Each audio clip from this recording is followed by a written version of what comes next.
Nomoli links. Like, subscribe now. Parshuram अरुणाचलको view नै भेलेकै छ। अरुणाचलको हावा नै भिन्दै छ। काकालाई त आफ्नै सब परिवार खानदान लिएर हिँड्यो। आजको रमाइलो पल र हरियालीको बिचमा यसरी जाइँदैछ है, यसरी गइँदैछ। कहाँ हिँड्नु भएको? ओइ लाउड ओइ जय।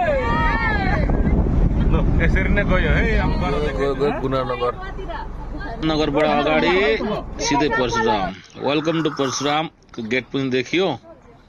गेटदेखि पसेर तलै पुग्यो। तलै नुहाउने ठाउँ देखाउन गयो। नुहाइधुवाइ पनि भयो। तलै गयो। तल जानु त सजिलो, उठ्नु चाहिँ अलिक गाह्रो हुन्छ कि। जसो तसो गर।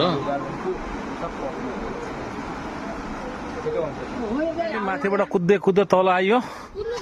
यो मिडल प्लेस हो जहाँनिर हाम्रो यता ब्रिज छन्। यो परशुरामबाट उता तेजु जाने ब्रिज या माझामा आइयो। यो चाहिँ हल्का विश्राम र अगाडि दुर्गा मन्दिर हुनुहुन्छ।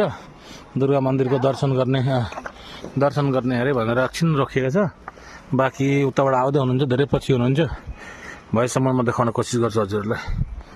हाम्रो बहिनीहरू थाकिसकेका छन्, आमा पनि थाक्नु भएछ। यो बाबुलाई चाहिँ अघि बाँदरले बोकेर लगाएको थियो, फेरि हामीले खोसेर ल्याएका। दोडा बाँदरले बोकिसकेको थियो बिचरालाई नि, रोएर कालिएर घुराएर ल्याएको। आजको दिन अब परशुराम बाबा कि जय भन्दै यसरी नै कटाइयो। हेर्दै जानुहोस् अगाडि अरू पनि कतिवटा क्लिपहरू छन्।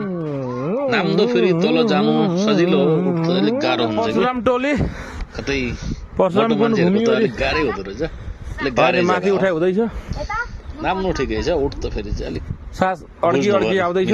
प्योर अक्सिजन खाइँदैछ। आज धुलो बाली धुवा खाएर प्योर अक्सिजन खाँदा सासै अड्किँदो रहेछ। हाम्रो कुनाल भाइ पनि छ त। जय श्री परशुराम बाबा के, परशुराम बाबा के। ल यसरी जयकार मनाउँदै हिँड्यो। अब हाम्रा केटाकेटी अगाडि अगाडि कुद्दैछन्। अब कहाँसम्म कुद्छन् हेरौँ।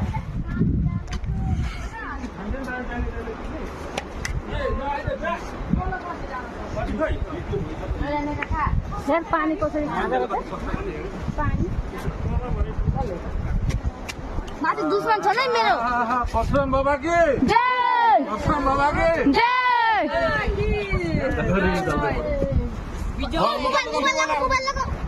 अघि अगाडि कुद्ने केटो धुवा निक्लेछ। ती कान्छीको पनि सबै आराम गराइ हुँदैछ। अघि चाहिँ कुदेर अगाडि